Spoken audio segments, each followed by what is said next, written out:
वज़ीर आला KP अली अमीन गंडापुर की ज़ेर सदारत खैबर पख्तूनख्वा हाउस में अहम इजलास की अंदरूनी कहानी सामने आ गई। ज़राए के मुताबिक अली अमीन गंडापुर ने ऑपरेशन अज़म इस्तेकाम पर अरकान से तजावीज़ मांगी। अरकान की तजावीज़ सुनने के बाद खैबर पख्तूनख्वा में लोया जरगा तश्कील देने का फैसला। जरगे में खैबर पख्तूनख्वा की तमाम पार्टियों को मदऊ किया जाएगा। इससे कबल अडियाला जेल के बाहर मीडिया से गुफ्तगू करते हुए अली अमीन गंडापुर ने बताया, एपेक्स कमेटी के इजलास में किसी ऑपरेशन का जिक्र नहीं हुआ। इजलास में एक नाम आया, अज़म इस्तेकाम, इसके साथ ऑपरेशन का नाम नहीं था।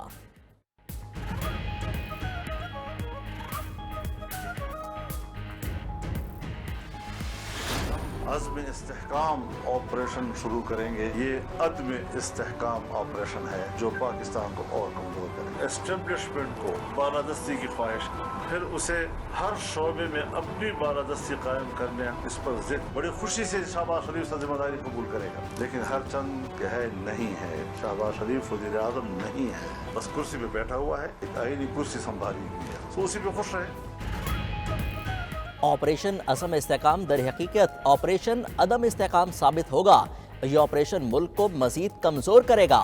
मौलाना फजल रहमान ने ऑपरेशन अज़म इस्तेकाम की मुखालफत कर दी।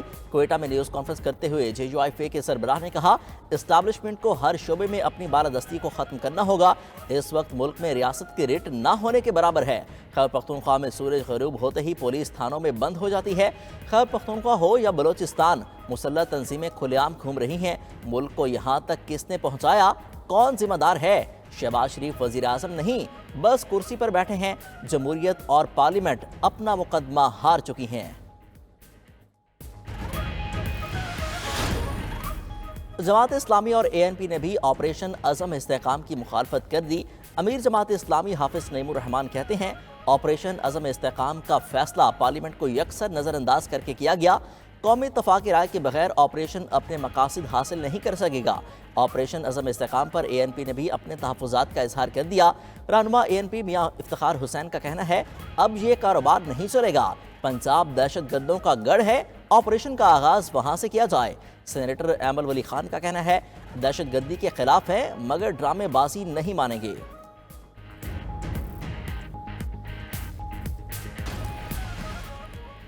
ऑपरेशन अज़म इस्तेकाम पर सेनेट में पीपल्स पार्टी और PTI आमने सामने। मुल्क में दहशतगर्दी का नासूर सर उठा रहा है। शरपसंदों के खात्मे के लिए ऑपरेशन नागुज़ीर। पीपल्स पार्टी की सेनेटर शेरी रहमान ने अबान बाला में इजहार ख्याल करते हुए कहा, क्या ये चाहते हैं मुल्क में अदम इस्तेकाम रहे? अपोजिशन ने सवात वाक़े पर करारदाद की हिमायत से इनकार कर दिया। ये चाहते हैं मुल्क में दहशतगर्दी का नासूर मजीद फैले। शेरी रहमान को जवाब देते हुए PTI के सेनेटर शिबली फराज बोले, ऑपरेशन अज़म इस्तेकाम से मुतल्लिक कोई तफसीलात सामने नहीं आई। कानून की बालादस्ती और मैंडेट वाली हुकूमत से इस्तेकाम आएगा। फॉर्म 47 के साथ हम इस्तेकाम हासिल नहीं कर सकते। लाहौर रिंग रोड मंसूबे के लिए हुकूमत पंजाब को ज़मीन की फ़रोख्त का मामला। एंटी करप्शन पंजाब और FIA ने मनी लॉन्ड्रिंग और करप्शन के इल्ज़ामात पर मोहम्मद साबिर हमीद को तलब कर लिया। नोटिस जारी। एंटी करप्शन पंजाब ने साबिर मिट्ठू को 26 जून को दिन 12 बजे तलब कर लिया, जबकि FIA की साबिर मिट्ठू को 27 जून को दिन 11:30 बजे पेश होने की हिदायत। चौधरी अशरफ खरकी और हामिद मुश्ताक को भी तलबी के नोटिस जारी।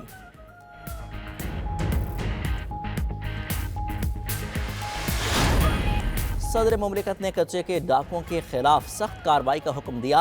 हथियार डालने वाले जुराम पेशा अफराद के खिलाफ आम माफ़ी का ऐलान। सदर आसिफ अली जरदारी की ज़ेर सदारत सिंध में अमन अमान की सूरत हाल पर इजलास। सदर ने कहा, हथियार डालने पर आमेदा कच्चे के जुराम पेशा अफराद को कौमी धारे में लाया जाए। कच्चे के इलाके के कबायली सरदारों पर मुश्तमिल एक कौमी जरगा बुलाया जाए।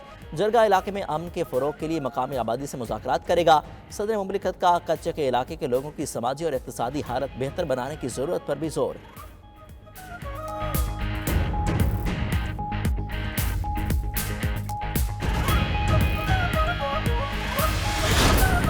वज़ीर आज़म शहबाज शरीफ ने SIFC को डिवीज़न का दर्जा दे दिया। विफाकी काबीना का इजलास आज सुबह 10 बजे पार्लियामेंट हाउस में तलब। काबीना इजलास का 11 नुकाती एजेंडा जारी। माली साल 22-23 के लिए कौमी इक़्तिसादी कौंसिल की सालाना रिपोर्ट पर गौर होगा। काबीना ECC, CCLC और काबीना कमेटी बराए रियासती इदारों के फैसलों की तौसीक करेगी। आलमी इदारा खुराक की स्पेयर पार्ट्स की शिपमेंट अफगानिस्तान भिजवाने के लिए NOC की मंजूरी दी जाएगी।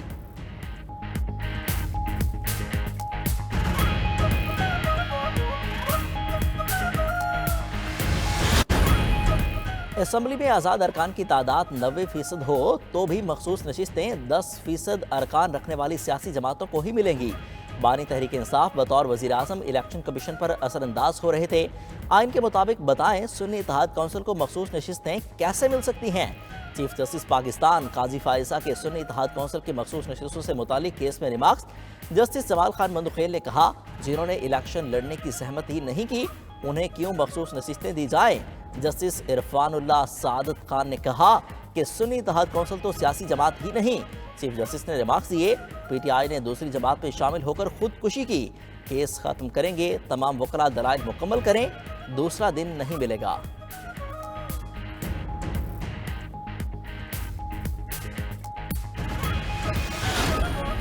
इलेक्शन कमीशन ने सुप्रीम कोर्ट के इंतखाबी निशान वाले फैसले की गलत तशरीह की।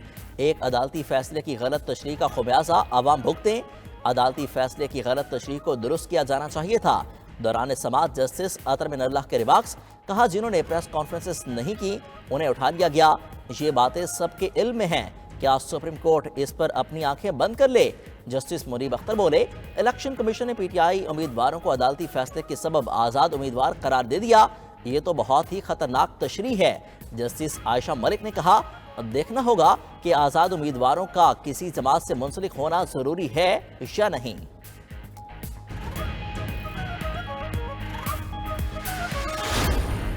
£190 मिलियन केस में बानी पीटीआई की रिहाई की रोपकार जारी। इस्लामाबाद हाई कोर्ट से जमानत मंजूरी के बाद बानी चेयरमैन की रिहाई की रोपकार जारी की गई, लेकिन बानी पीटीआई इद्दत केस में सजा याफ्ता होने की वजह से जेल में ही रहेंगे। Chief justice Islamabad high court की सरबराही में 2 रुकनी बेंच ने £190 बिलियन नैब रेफरेंस में जमानत मंजूर की थी।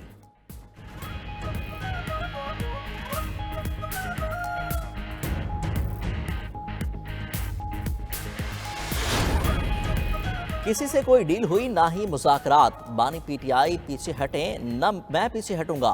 कल भी बानी पीटीआई के साथ था, आइंदा भी रहूंगा।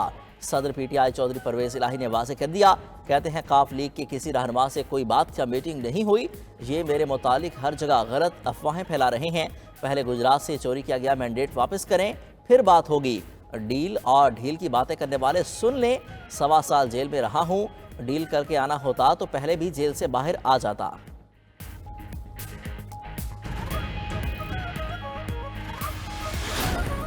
हमारी नून लीग से सुलह हो गई है, पीपल्स पार्टी के एतराज़ को कबूल कर लिया।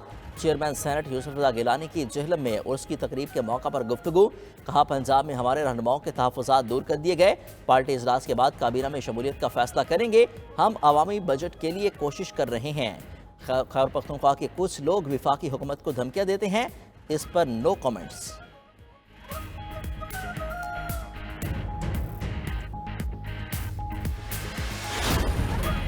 सेनेट ने मोबाइल फोन्स पर इजाफी टैक्स वापस लेने की सिफारिश कर दी।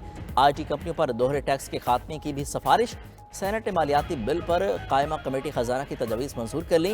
मजमूई तौर पर 128 सिफारिशात कौमी असम्बली को भेज दी। सेनेट ने art stationery item sales tax वापस लेने की सिफारिश कर दी।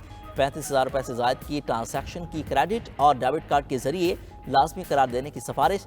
सोलर पैनल की दरामद और मैन्युफैक्चरिंग पर भी यकसा सेल्स टैक्स की सिफारिश कर दी गई। मार्केट में फ़रोख्त होने वाली तमाम अशिया पर कीमत प्रिंट करने की सिफारिश। ज़राई आमदन पर टैक्स लगाने की सिफारिश। सेनेट ने न्यूज़ प्रिंट पर आए 10% GST वापस लेने की सिफारिश भी कर दी।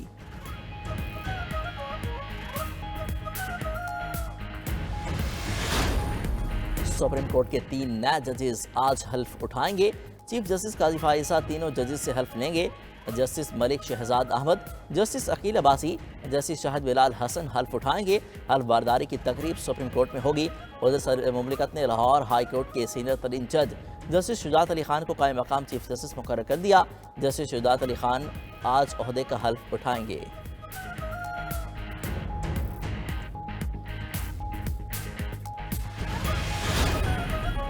सूरज का 3rd डिग्री टॉर्चर, जान निकाल देने वाला हब्स और तपती जमीन। मुल्क भर में जारी गर्मी की लहर लोगों की जानों पर भारी पड़ गई। कराची के मुख्तलिफ इलाकों में गदागर खातून समेत 12 अफराद की लाशें मिली हैं। शहर कायद में पारा 41 डिग्री तक रिकॉर्ड, गर्मी की शिद्दत 51 सेंटीग्रेड तक महसूस की गई। 49 डिग्री के साथ तुरबत मुल्क का गर्म तरीन इलाका रहा। दादू और नवाबशाह 47 डिग्री गर्मी में झुलसते रहे। मोहनजो दाड़ो और हैदराबाद में पारा 45 डिग्री रहा। पंजाब में लाहौर, चेहलम, सरगोदा और फैसलाबाद में शदीद गर्मी रिकॉर्ड की गई।